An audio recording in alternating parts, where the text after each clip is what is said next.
गेले 2 दिवस सुरू असलेल्या मुसळधार पावसामुळे चौके थळकरवाडी येथे वस्तीलगत असलेला महाकाय वटवृक्ष गुरुवारी सकाळी कोसळल्याची घटना घडली। हा वटवृक्ष 2 घरांच्या मध्ये पडल्याने दोन्ही घरांचं लाखो रुपयांचं नुकसान झालंय। सुदैवानं कोणत्याही प्रकारची जीवितहानी झाली नाही।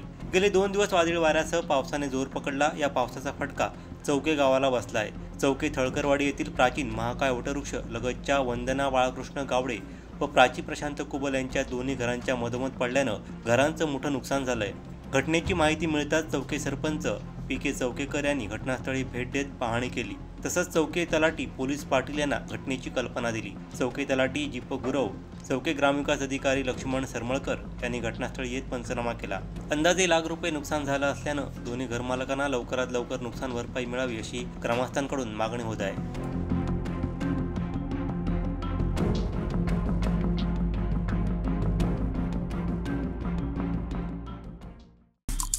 आमचे दिवसभरातले सर्व अपडेट्स, ताज्या घडामोडी आणि थेट लाईव्ह पाहण्यासाठी सबस्क्राइब करा, लाईक करा कोकणचं नंबर 1 महा चॅनल कोकण 7 लाईव्हचं